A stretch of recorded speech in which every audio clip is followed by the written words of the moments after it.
Sophie va nous donner beaucoup plus de détails sur la naprotechnologie, méthode que je ne connaissais pas il y a encore quelques semaines, avant que Sophie ne me propose d'organiser cette soirée.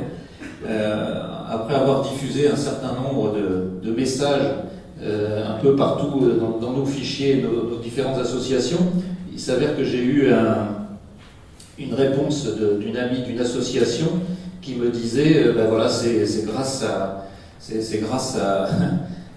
la naprotechnologie que je suis enceinte et que j'attends un bébé qui devra arriver à peu près à la date de la conférence, et donc je regrette beaucoup de ne pouvoir participer. Et donc finalement j'ai eu un message la semaine dernière, la petite fille est née et tout va bien, et donc les parents sont très heureux, donc je lui avais demandé un témoignage que je vais vous lire très rapidement, parce qu'en fait il tient une page, mais je ne vais pas vous lire tout, je vais simplement vous donner effectivement un petit peu le sentiment que cet ami veut nous transmettre. Après un an d'essai des bébés infructueux et face à quelques résultats d'examens médicaux, ma gynécologue de l'époque, un peu débordée, sans vraiment prendre le temps de m'écouter et de nous recevoir en couple, a voulu me forcer à rentrer dans un parcours PMA. Je pense que ça c'est très classique. Cette pression ressentie à l'époque, cette période de fragilité où vous apprenez que votre couple n'est pas aussi fécond qu'espéré, a été très difficile à vivre. Face à cela, j'ai reçu le soutien d'un ami prêtre qui, au-delà de son écoute, m'a transmis des coordonnées de personnes travaillant dans la naprotechnologie. C'est souvent comme ça que j'ai l'impression que les couples découvrent cette technologie. Après discussion avec mon conjoint, ils ont pu dire non à la non-PMA, qui éthiquement ne nous convenait pas, et entamer un parcours NAPRO en septembre 2014. Ce parcours aujourd'hui assez rodé, et après quelques séances avec une instructrice qui vous apprend à observer votre cycle, vous allez voir le médecin NAPRO pour effectuer un bilan médical poussé. Voilà, donc je vous passe les détails suivants. Et grâce à la NAPRO, nous avons pu bénéficier d'un suivi poussé lors du premier trimestre de grossesse.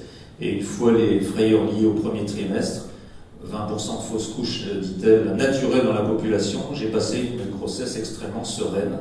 Et actuellement, en fin de grossesse, nous préparons avec bonheur à la naissance de ce premier enfant, si désiré et attendu. Finalement, quelques mots sur l'apport de la NAPRO pour leur couple.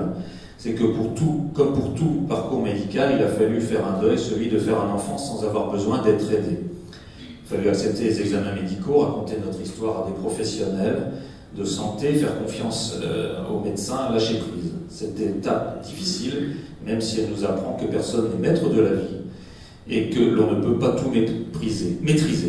Il faut aussi accepter le fait que la NAPRO puisse ne pas aboutir. Il n'y aura forcément pas de bébé pour nous au bout du parcours, on nous le dit dès le départ. Voilà, l'instructrice très présente dès le début a su nous entourer et être disponible à chaque étape de notre parcours, nous a beaucoup soutenus, prenant régulièrement des nouvelles, se réjouissant avec nous. Voilà, ce parcours constitue une forme de juste milieu entre deux tentations extrêmes, la surmédicalisation, technicisation qu'engendre souvent la PMA, où l'on a l'impression d'être réduit à des gamètes ou à des données biologiques, et la surpsychologisation que l'on entend parfois de proches croyants bien faire.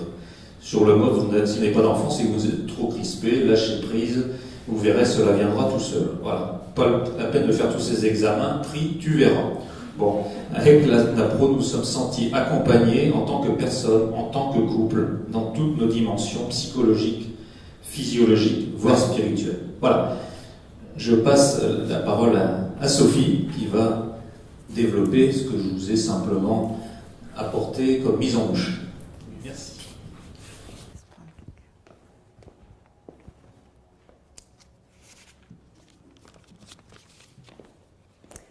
Bonsoir à tous, merci d'être venus si nombreux. Merci au réseau Auberge Espagnole Sainte-Catherine de Sienne de m'avoir invité.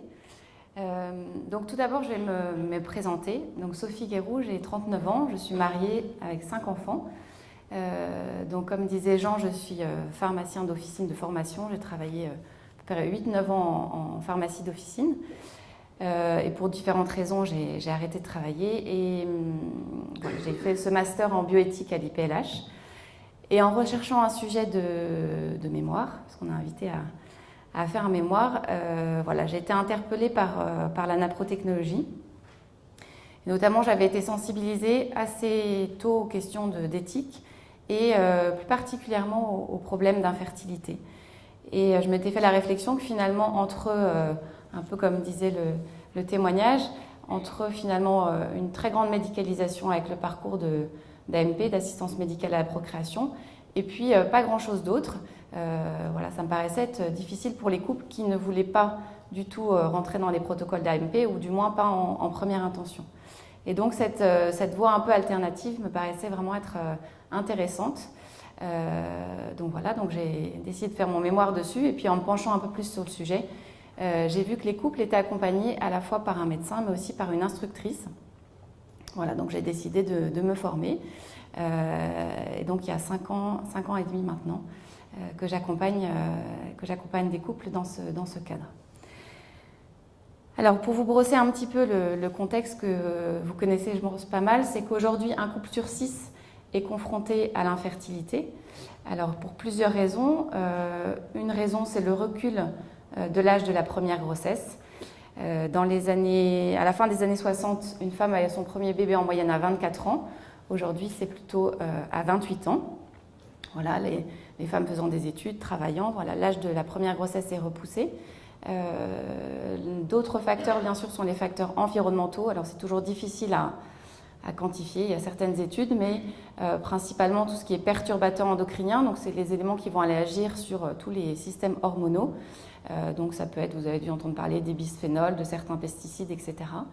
Un facteur infectieux aussi important, avec tous les problèmes d'infections sexuellement transmissibles qui vont aller agir au niveau des trompes et souvent voilà, abîmer très fortement les trompes. Voilà un ensemble de facteurs qui fait que les problèmes de fertilité sont importants aujourd'hui, avec à la fois des infertilités féminines, masculines, mixtes, avec souvent plusieurs facteurs qui sont en cause. Alors aujourd'hui, quand un couple va consulter, c'est ce qui était assez justement dit dans le témoignage, et moi je suis assez frappée des couples qui viennent me voir, où très rapidement, en fait, le couple est orienté vers un parcours d'insémination ou de FIV. Donc les couples sont déjà surpris par la rapidité avec laquelle on les adresse dans ces protocoles. Et la deuxième chose, c'est que, donc vous savez que la FIV, c'est en fait une médecine de substitution, puisqu'on va essayer de contourner la physiologie en faisant une fécondation externe. Et donc, de fait, il y a une certaine... les médecins, de plus en plus, ne vont pas chercher très loin dans les causes de l'infertilité. Donc, il y a un bilan assez classique qui est fait, mais très rapidement, on peut dire, écoutez, voilà, ça n'a pas marché pendant tant de mois, donc on passe à l'AMP. Et beaucoup de couples viennent aussi en disant, finalement, on ne nous a pas trop expliqué pourquoi, on n'a pas eu l'impression que les médecins cherchaient vraiment à comprendre ce qui se passe. Et ça, je pense que c'est vraiment parce qu'on est passé, de toute façon, comme il y a une réponse, j'allais dire substitutive, où on court-circuite, on a moins besoin d'essayer d'approfondir les choses. Et face à cette proposition d'AMP, donc c'est un arsenal thérapeutique qui est impressionnant, mais qui peut être aussi lourd.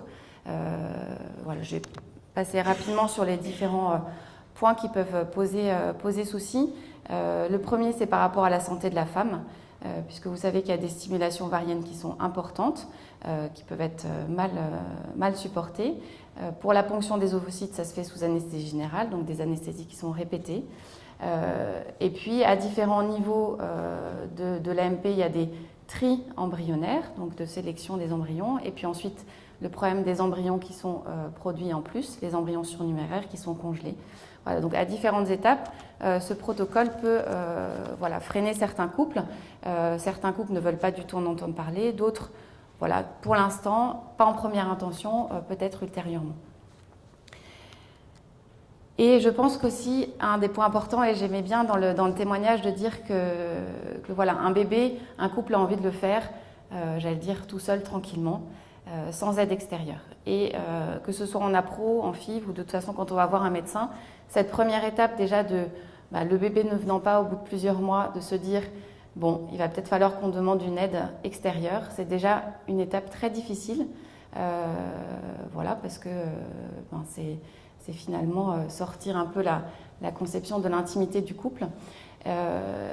Et je pense que c'est vraiment important que, tant qu'il est possible, que cette fécondité du couple reste vraiment dans leurs mains.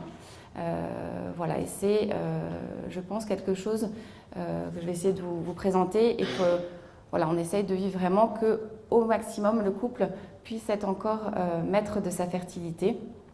Et donc, la naprotechnologie se présente en fait comme une alternative puisque c'est une médecine qui est restauratrice de la fertilité.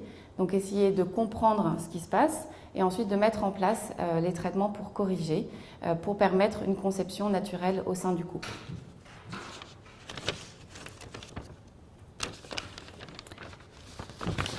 Alors, on va pouvoir passer à la diapo suivante. Alors, je vais vous dresser un petit historique de la naprotechnologie.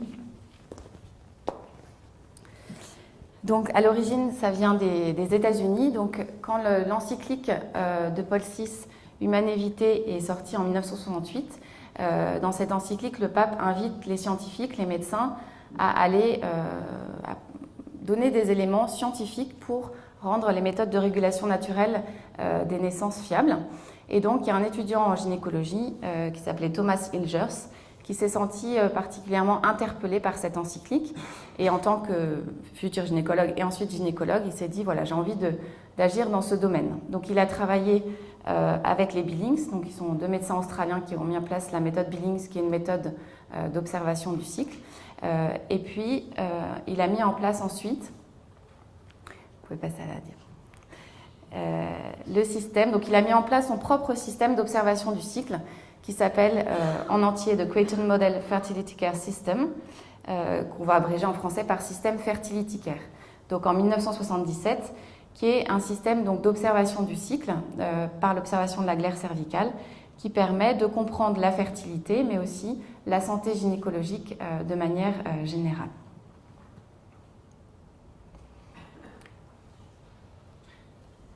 En rose. C'est peut-être moi qui finis.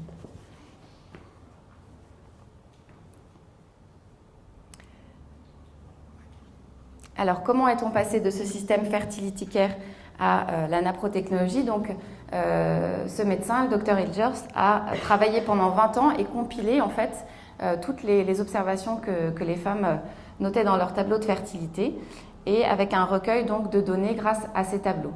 Et puis, il a mis en relation en fait une corrélation entre certaines anomalies dans le tableau Fertility Care et des dysfonctionnements gynécologiques. Donc il y avait un lien entre ce que les femmes observaient et puis certains dysfonctionnements, dont l'infertilité.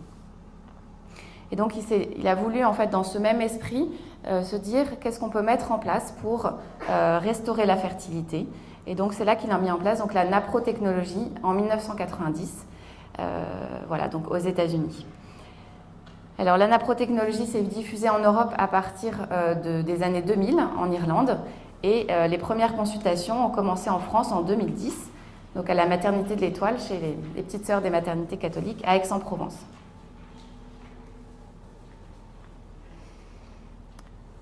Alors, qu'est-ce que la naprotechnologie? Donc, ça vient de l'anglais naprotechnology, Natural Procreative Technology, qu'on a traduit en français par procréation naturelle médicalement assistée. Alors, je fais juste une petite parenthèse sur la naturelle, où parfois il est compris comme bio, homéo, etc.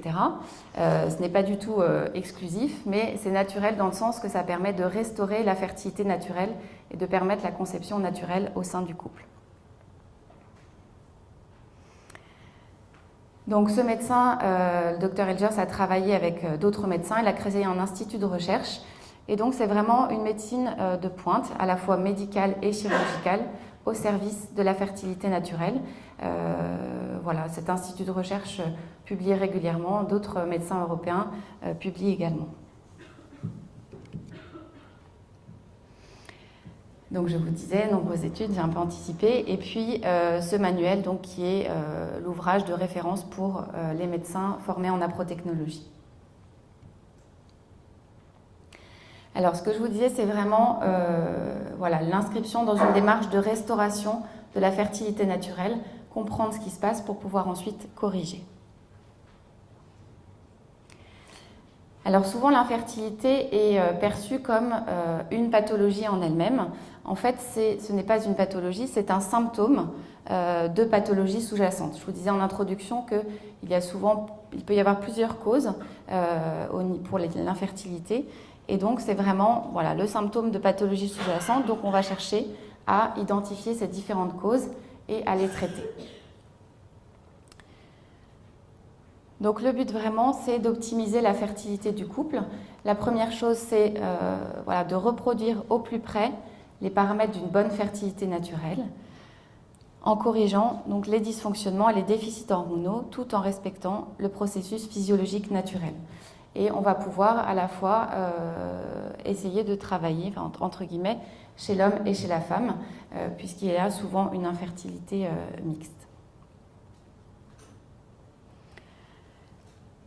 Alors, Fertility Care, c'est le système d'observation du cycle qui va servir de base de travail. Et puisque la naprotechnologie va se servir des observations du cycle recueillies par ce système Fertility Care, donc le médecin formé en naprotechnologie va se servir donc de ces différentes données de base par le tableau.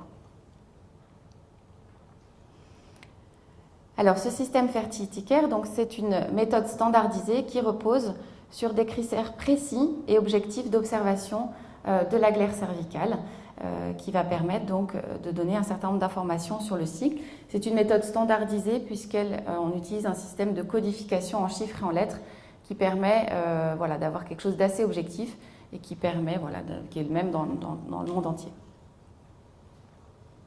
Alors, je vais juste faire quelques rappels un peu de physiologie de la fertilité, ce qui va permettre de comprendre certaines choses. Donc, qu'est-ce qui se passe? Alors, en ce qui concerne l'homme, c'est assez simple puisqu'il y a une production continue de spermatozoïdes de la puberté jusqu'à un certain âge, voire jusqu'à la mort, et la production est quotidienne. À l'inverse, chez la femme, c'est plus complexe puisque la fertilité est cyclique, avec une fenêtre de fertilité de quelques jours par cycle. Alors, qu'est-ce qui se passe au niveau de l'ovaire à chaque cycle? Il faut savoir qu'une petite fille, un bébé-fille, naît avec des centaines de milliers de follicules, donc qui sont les cellules sexuelles féminines, dont le stock décroît rapidement pendant l'enfance et puis plus doucement après, de la puberté jusqu'à la ménopause. Et vous savez que la ménopause, c'est la disparition du stock de follicules. Donc à chaque cycle, vous voyez sur le droit de l'ovaire, vous avez des petits points bleus qui sont des follicules qui vont être sélectionnés, qui vont grossir, donc vous avez les flèches follicules en développement, et il y en a un particulièrement qui va atteindre le stade de follicule mûr, qu'on appelle aussi follicule de De Graaf, qui fait 2,5 à 3 cm. Ce follicule, au moment de l'ovulation, se rompt. Vous voyez que l'ovule est expulsé, il va être capté par la trompe, et ce follicule ensuite se transforme en corps jaune, qui est fléché ici, corpus luteum.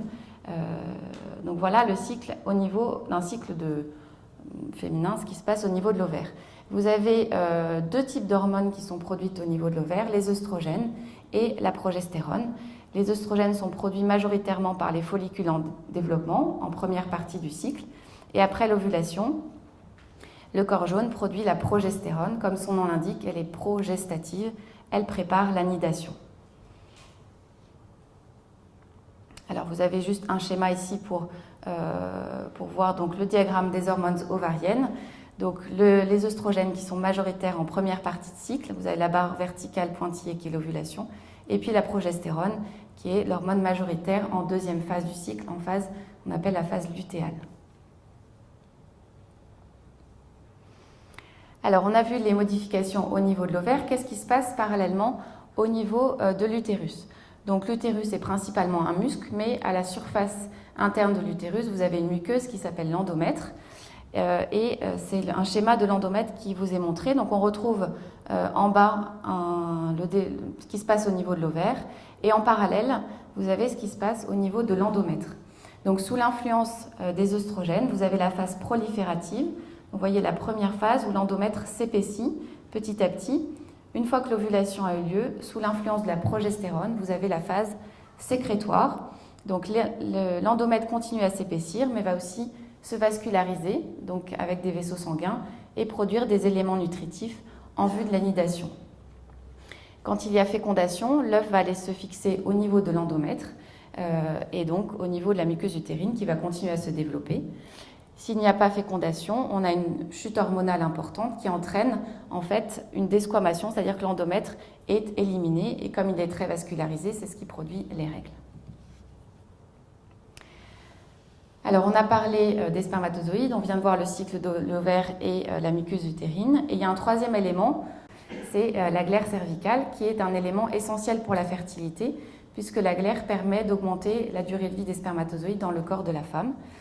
Donc c'est un élément essentiel pour la bonne fertilité. On dit que sans glaire, les spermatozoïdes meurent en quelques heures et en présence d'une bonne glaire, ils peuvent vivre jusque 3 à 5 jours. Donc l'importance de la glaire qui va servir aussi d'élément remarquable pour déterminer la période fertile dans le cycle. Et cette glaire, donc, elle permet la survie des spermatozoïdes, elle a un rôle nutritif et conducteur et elle va être produite au niveau du col de l'utérus, un endroit qu'on appelle les cryptes cervicales, sous l'influence des hormones œstrogènes.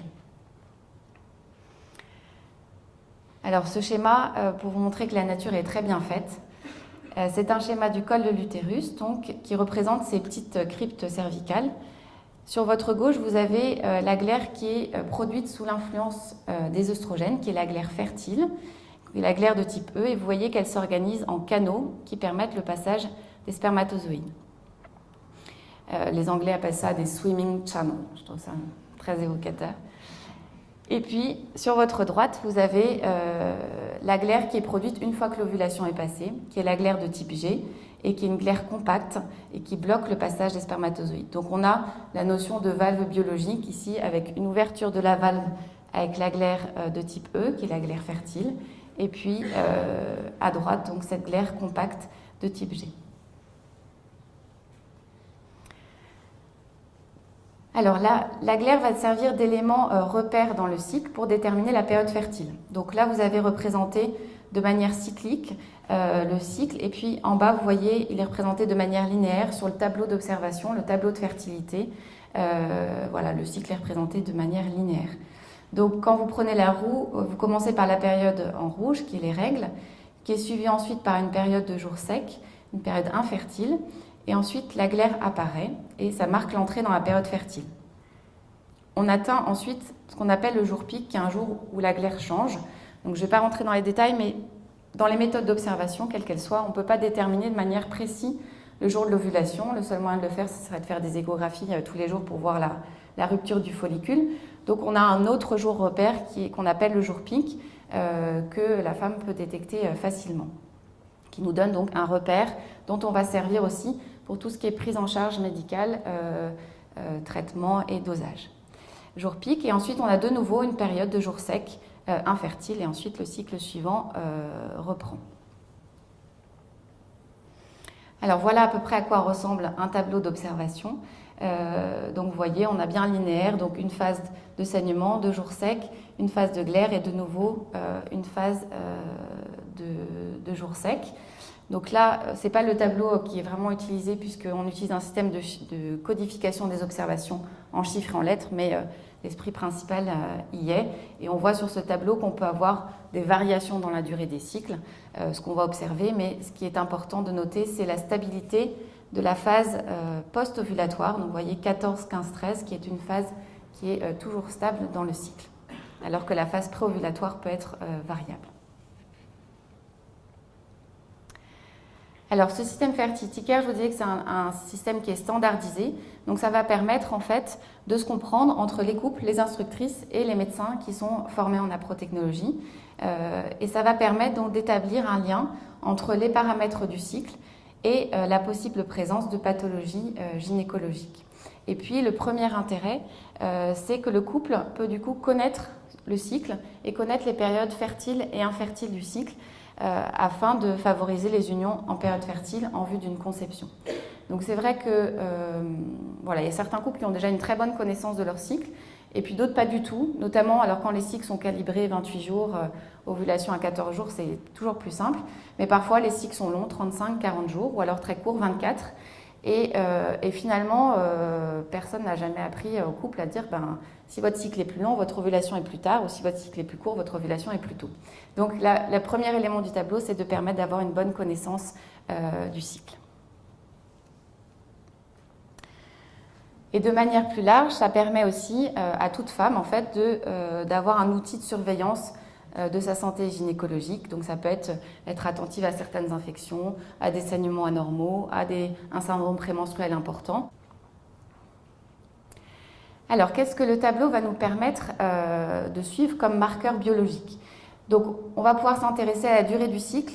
Ceci étant, la durée du cycle n'est pas forcément très révélateur. Ce qui va nous intéresser plus, c'est la durée et la stabilité de la phase post-ovulatoire, de la phase lutéale, avec donc ce que je vous disais, le repérage du jour pic lié à l'ovulation. Cette phase post-ovulatoire, elle doit être stable et elle doit aussi ne pas être trop courte, puisque si elle est trop courte, vous vous souvenez, au niveau de la deuxième phase, l'endomètre doit avoir le temps de s'épaissir, de se vasculariser pour permettre l'anidation. Et si on a une phase lutéale qui est trop courte, ça peut être un signe d'un dysfonctionnement hormonal. Donc cette phase, on la surveille. On va aussi regarder la quantité et la qualité de glaire cervicale en calculant un score de glaire. Donc voilà, pas du tout de souci de performance. Parfois, les hommes notamment rigolent quand je parle de score de glaire, mais ça permet d'avoir un élément voilà, de savoir s'il y a de la glaire en quantité suffisante pour la fertilité. On va aussi regarder la longueur et l'intensité des règles, du flux menstruel, la présence ou non de saignements anormaux, comme les saignements prémenstruels, donc c'est-à-dire qui surviennent avant les règles, ou alors les saignements en fin de règles, comme les saignements bruns. Va être aussi observé le syndrome prémenstruel. Donc le syndrome prémenstruel, c'est tous les symptômes qui peuvent survenir avant les règles, type douleur abdominale, tension mammaire, irritabilité, fringales de sucre, etc., qui sont souvent physiologiques 1 ou 2 jours avant les règles, mais qui peuvent être pathologiques au-delà, et un signe aussi d'un déséquilibre hormonal. Et puis parfois, on a des cycles avec des profils anormaux. On peut avoir des cycles secs, sans aucun jour de glaire, des cycles anovulatoires, donc très longs. Enfin voilà, de nombreux éléments peuvent être observés par le tableau de fertilité. Alors voilà des exemples de tableaux avec des anomalies. Donc la première ligne, vous voyez, donc les jours de glaire sont représentés avec un terme bébé blanc. Donc, vous voyez, il n'y a qu'un seul jour de glaire, donc avec un risque d'infertilité. La deuxième ligne, c'est ce que je viens de vous expliquer, c'est que vous voyez la deuxième partie du cycle est très courte, donc avec un risque de fausse couche. Donc en fait, quand la deuxième phase est trop courte, soit l'œuf se fixe mais mal, et c'est ce qui peut être responsable des fausses couches du premier trimestre, ou alors l'œuf ne se fixe pas du tout, et voilà, il y a eu une fécondation, mais on ne s'en est pas rendu compte avec un risque d'infertilité. La troisième ligne, vous voyez qu'on peut avoir des saignements qui surviennent en fin de cycle, avant les règles, donc ils peuvent être éventuellement un signe de taux de progestérone insuffisant. Et puis la dernière ligne, il y a beaucoup de saignements anormaux, pas de glaire. Donc voilà, donc le tableau, on voit ici que c'est un premier outil diagnostique.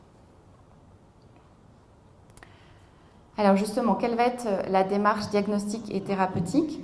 Donc on détermine 4 phases. La première phase, qui est une phase diagnostique, donc d'identifier les causes sous-jacentes. Voilà, alors les durées sont données un peu en titre indicatif, mais ça vous donne une ordre de grandeur, entre 2 et 5 mois. La deuxième phase, c'est une phase de restauration de la normalité, donc c'est-à-dire de mettre en place, en fait c'est la mise en place du traitement avec correction des différents dysfonctionnements. Dans certains cas, quand il y a par exemple des problèmes de fausse couche à répétition, on recommande au couple d'éviter de concevoir le temps que tout ne soit pas normalisé pour éviter une fausse couche supplémentaire. Une fois que la normalité, la fertilité est restaurée, on rentre dans ce qu'on appelle la phase 3, qui est voilà, la phase de conception, où le couple se donne un certain temps avec le traitement pour une conception à chaque cycle. Donc voilà, ça c'est un peu à déterminer selon le couple, mais ça va être pas entre 1 à 18 mois. Et puis, si une grossesse survient, il y a très souvent un suivi hormonal au cours de la grossesse. Alors, sans rentrer dans les détails, je ne vais pas vous faire un exposé de médecine, mais c'est juste pour vous montrer un peu les différents lieux de diagnostic. Donc, d'identifier les causes. Donc, la première, ça va être sur le mode de vie et les maladies en général, alimentation, vitamines, allergies, stress. Ensuite, il va pouvoir y avoir un pôle au niveau des organes. Donc, est-ce que les trompes ne sont pas bouchées? Est-ce qu'il n'y a pas d'endométriose, etc. Le tableau du cycle, donc on va détailler un petit peu après, les différentes phases. Et puis, d'autres systèmes qui peuvent être en jeu, d'autres systèmes hormonaux, prolactine, thyroïde, etc. Donc la première étape, c'est le tableau de fertilité. Voilà, donc le schéma qu'on a vu tout à l'heure, je vous ai bien expliqué en quoi le tableau pouvait être un premier élément de diagnostic.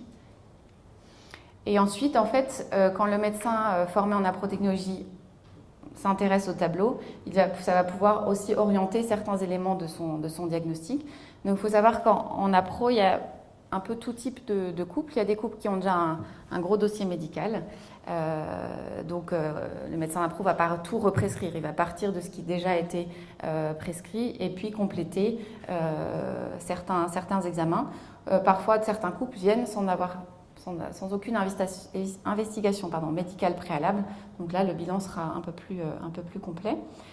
Donc la deuxième étape, ça va être les bilans sanguins. Alors, il est noté jour ciblé. L'intérêt du tableau, je vous ai dit, c'est que ça permet d'avoir des repères dans le cycle. Donc, tant que le cycle est 28 jours, vous savez qu'en médecine classique, tout est en J, J3, J14, J21. Le problème, c'est que certains dosages, notamment J21, quand on a un cycle de 45 jours, ça ne veut plus dire grand-chose puisque ce n'est pas 7 jours après l'ovulation. Donc, on va se servir de ce repère qui est le jour pic pour caler certains dosages. Voilà, et notamment le taux de progestérone. Bon, c'est juste un exemple pour vous faire comprendre qu'on va pouvoir cibler certains examens en fonction de chaque femme et surtout en fonction de chaque cycle. Donc, c'est un taux qu'on va mesurer à pic plus 7, donc 7 jours après le pic, parce que justement, on veut voir si la progestérone est suffisante pour l'anidation. Mais donc, l'intérêt d'être à ce moment-là, au bon moment dans le cycle pour avoir le bon dosage. La troisième étape, ce seront des échographies de base et monitorage. Donc, échographie de base, c'est tout ce qui fait le bilan, anatomique. Et puis, monitorage, c'est la surveillance de l'ovulation. Voir si le follicule grossit bien, va à maturité et se rompt bien. Et puis, le bilan masculin. Donc là, j'ai beaucoup parlé de la femme. On va voir un peu plus tard que l'accompagnement, comme il était dit dans le témoignage, s'adresse bien sûr au couple. Et donc, si la aprotechnologie ne prend pas en charge que le côté féminin, mais aussi le côté masculin. Alors au niveau du bilan masculin, un examen qui est très important, c'est le spermogramme, qui donne un reflet du nombre de spermatozoïdes, de leur mobilité, de leur morphologie. Alors le problème, c'est que le spermogramme est un examen qui se réalise par masturbation, donc dans un laboratoire, dans une cabine, généralement avec des revues pornographiques. Voilà, ce qui est quand même compliqué pour beaucoup d'hommes et beaucoup de couples. Donc, on essaye de proposer le spermogramme qui soit réalisé lors d'une union. La difficulté, c'est que peu de laboratoires acceptent. Il faut en plus que ce soit des laboratoires qui soient suffisamment qualifiés pour faire cet examen. On travaille en région parisienne avec 2 laboratoires qui acceptent, mais c'est pas facile parce que la mentalité étant tout AMP et donc la masturbation faisant partie du contexte, j'allais dire, ce n'est pas facile, mais c'est possible. Il pourra aussi y avoir un bilan hormonal, des hormones liées à la fertilité, et puis une consultation spécialisée chez un urologue si nécessaire. Et enfin, il peut être aussi réalisé des explorations chirurgicales en cas de besoin. Donc ça peut être la cœlioscopie, donc principalement pour une pathologie qui s'appelle l'endométriose. Et la cœlioscopie va permettre d'avoir un diagnostic sûr et de traiter en même temps cette pathologie. Sans rentrer en détail, on peut avoir des examens aussi qui permettent de déboucher les trompes, d'agir à différents niveaux. Donc ça, c'est plus quand il y a des soucis sur le plan anatomique. Donc voilà pour cette première phase diagnostique. Alors parfois, les phases se chevauchent un peu, c'est pas aussi noir et blanc, mais c'est pour vous faire comprendre un petit peu. Donc la deuxième phase, c'est la mise en place du traitement pour restaurer la fertilité. Donc on cherche à ce que les paramètres qui au niveau du tableau étaient perturbés soient corrigés. Donc les saignements, la glaire, l'ovulation, la deuxième phase post-ovulatoire. On cherche à ce que les taux de progestérone et d'œstradiol soient normalisés à pic plus 7. La confirmation que l'ovulation se fait bien avec un follicule mûr. Donc une anatomie normale et puis un bilan masculin aussi qui soit corrigé. Alors juste une petite parenthèse sur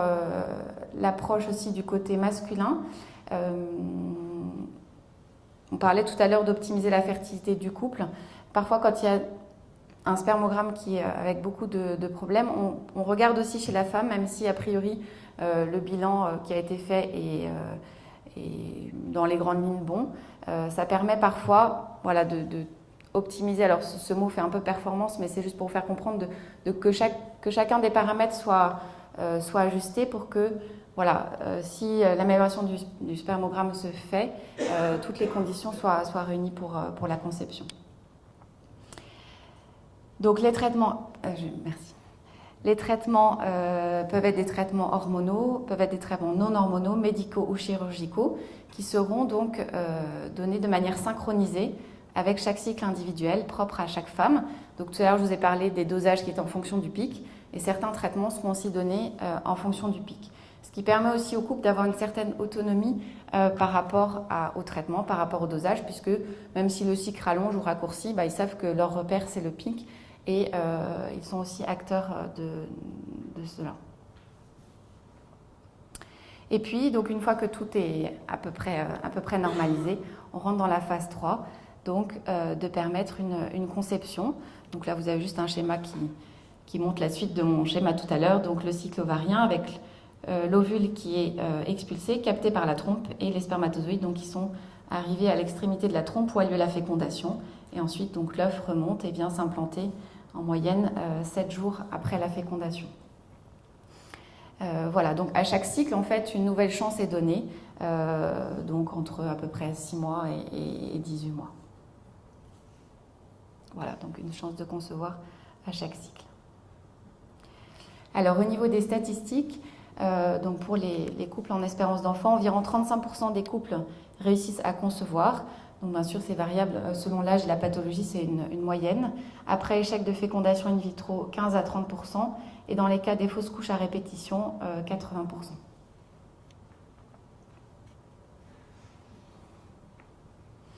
Alors, à qui s'adresse la naprotechnologie? Donc en fait, à beaucoup de couples. Donc chez la femme, pour toutes les pathologies fonctionnelles et gynécologiques, sauf les occlusions tubaires non réparables en naprochirurgie. Donc je traduis, c'est pour les trompes qui sont bouchées et qu'on ne va pas pouvoir réparer chirurgicalement. Et la ménopause précoce, malheureusement certaines femmes sont ménopausées jeunes. Donc là, il n'y a plus de stock de follicules, donc on ne peut pas intervenir. La prise en charge se fait jusqu'à 42 ans à peu près pour la femme. Dans le cas de l'infertilité masculine, tous les cas sauf l'azoospermie. Donc l'azoospermie, c'est l'absence totale de spermatozoïdes. Alors il s'agit de l'azoospermie qui est avérée. Parfois certains hommes n'ont pas de spermatozoïdes, mais ça peut être une cause infectieuse ou une cause qui peut être corrigée. Donc dans ces cas-là, on peut prendre en charge. Mais par contre, s'il n'y a pas du tout de spermatozoïdes et que c'est avéré, on ne va pas pouvoir prendre en charge non plus. Ça concerne aussi bien des couples qui n'ont jamais eu d'enfants ou des couples qui ont des difficultés pour avoir le deuxième, le troisième, le quatrième. La prise en charge aussi des fausses couches à répétition et puis même après échec d'AMP.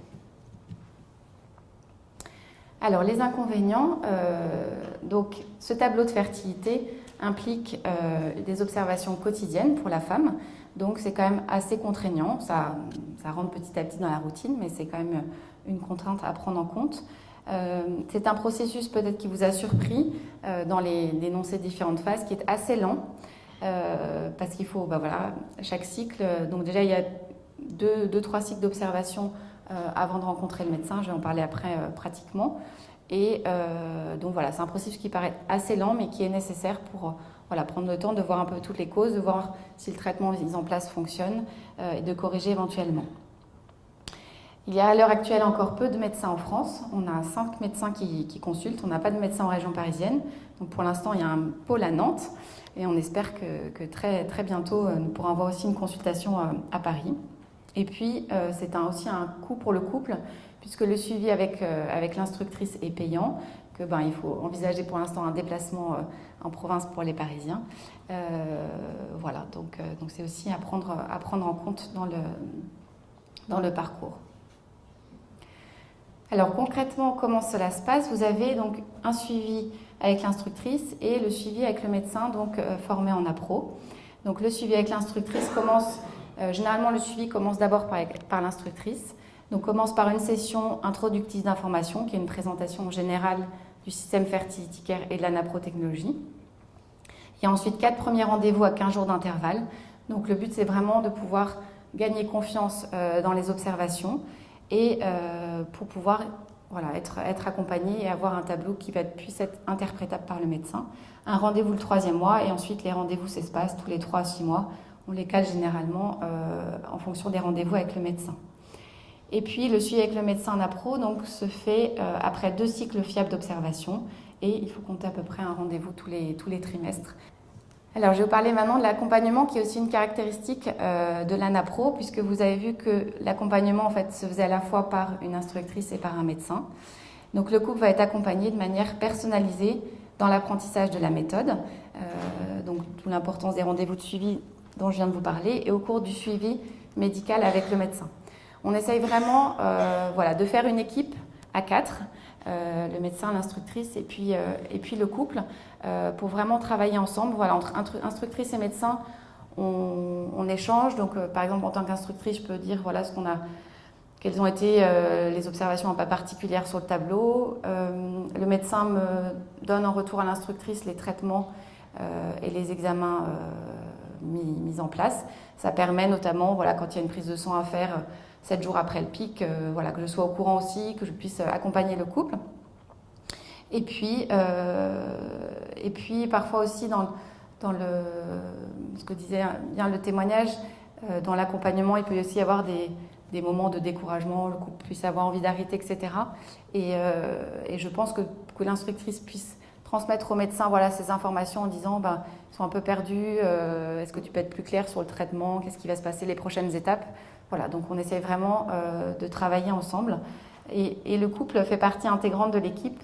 Ce que je disais un peu, c'est que on essaye vraiment qu'on fasse une équipe et qu'on avance ensemble. Voilà, le couple du coup se trouve plus acteur dans le processus de restauration et non pas dépossédé de sa fertilité, ce que je vous disais un peu en introduction. Alors je vais vous parler aussi un petit peu maintenant de l'accompagnement qui est proposé donc du couple dans son intégralité, dans son unité. Vous avez vu que les rendez-vous avec l'instructrice sont assez fréquents et c'est aussi le lieu pour pouvoir, parfois un peu poser ses bagages, notamment quand le parcours médical a été un peu dense. Il y a déjà eu un parcours médical avant. Je vous disais aussi que cette épreuve de l'infertilité est vraiment source de souffrance, source de tristesse, source de colère parfois. Et donc de pouvoir aussi accueillir le couple là où il en est et de pouvoir échanger. Et bien sûr, c'est toujours pas à pas et avec le couple. Et puis, je pense accompagner la relation conjugale dans son ensemble. Alors, on a un petit mot qui s'appelle SPICE, qui veut dire donc épices en anglais, et qui sont, je veux bien la diapo suivante, les initiales, donc de S pour spirituel, P physique, I intellectuel, C communicatif créatif, E émotionnel psychologique. Donc tout ce qui fait la relation conjugale dans son ensemble. Ce qui est important, je pense, c'est que le couple est premier, que leur amour est très important. Et parfois, ce désir d'enfant peut être très fort, bien sûr, et très prégnant. Et je pense que c'est important de faire le point sur est-ce que ce désir d'enfant prend toute la place. Est-ce que parfois, en tant qu'homme et femme, on ne réagit pas de la même façon. Bien sûr, la femme le vit dans son corps chaque mois. Quand les règles arrivent, voilà, c'est de nouveau, ça y est, les règles arrivent. Donc c'est vraiment très difficile. L'homme, c'est aussi une souffrance pour l'homme, mais qui est un peu moins vécue de cette manière physique chaque mois. Mais cette souffrance de ne pas transmettre la vie, de ne pas s'inscrire aussi dans un héritage, de quelque chose à transmettre. Donc voilà, de pouvoir, le couple peut aussi exprimer peut-être l'un par rapport à l'autre ses difficultés, ses souffrances. Et puis, savoir qu'est-ce qui fait la vie du couple. Est-ce que, moi j'ai des couples qui aiment bien me dire qu'ils aiment bien faire le marché et faire la cuisine ensemble. Quelles sont ces choses qui leur permettent de vivre à côté de cette souffrance, leur vie professionnelle, est-ce qu'ils aiment faire du sport ensemble, est-ce qu'ils ont des engagements à côté et souligner que toutes les choses positives qu'il y a dans leur vie, parce que je pense que c'est parfois aussi difficile et le couple peut avoir tendance à se mettre un peu à se dévaloriser parce que cette dimension de fécondité avec un enfant n'est pas présente. Mais voilà, il y a de très belles choses à souligner. J'ai un exemple d'un couple qui faisait partie d'une équipe Notre-Dame et qui me disait, alors évidemment, toutes les personnes de leur équipe avaient des enfants. Et en fait, les membres de leur équipe les ont remerciés en disant « Mais vous savez, ça nous fait beaucoup de bien parce que comme vous êtes là, on ne va pas parler de nos enfants tout le temps. Et donc, vous élevez un peu le débat. » Voilà. Et toutes ces petites choses qui sont très positives dans leur vie est important à souligner. Une difficulté aussi qui peut être rencontrée avec ce tableau qui... Un médecin irlandais disait que le tableau devait être un indicateur. Je fais de la traduction littérale et non pas un dictateur, me paraît important, mais c'est vrai que ce n'est pas souvent facile de faire l'équilibre entre s'observer tous les jours et puis prendre un peu de distance, puisqu'effectivement, comme aussi disait le témoignage, il ne faut pas trop être tendu tout le temps. Donc un équilibre entre connaître les périodes fertiles du cycle et puis et en même temps prendre un peu de distance. Et donc de savoir aussi que cette période fertile, elle dure plusieurs jours. Et si un soir le couple est fatigué, c'est pas grave, il y a le lendemain soir. Et de recréer aussi des ambiances propices, un petit resto, une petite sortie, des choses qui peuvent rendre les choses plus faciles. Donc voilà un peu toutes des exemples de l'accompagnement qu'on peut proposer. Et voilà, je dis toujours au rythme du couple, bien sûr. Alors en conclusion, je dirais que Naprotechnologie propose une approche de restauration de la fertilité, d'essayer de comprendre ce qui se passe, les différentes pathologies sous-jacentes, pour permettre une conception naturelle au sein du couple, en essayant d'accompagner le couple dans son intégralité, là où il en est, homme et femme. Merci de votre attention.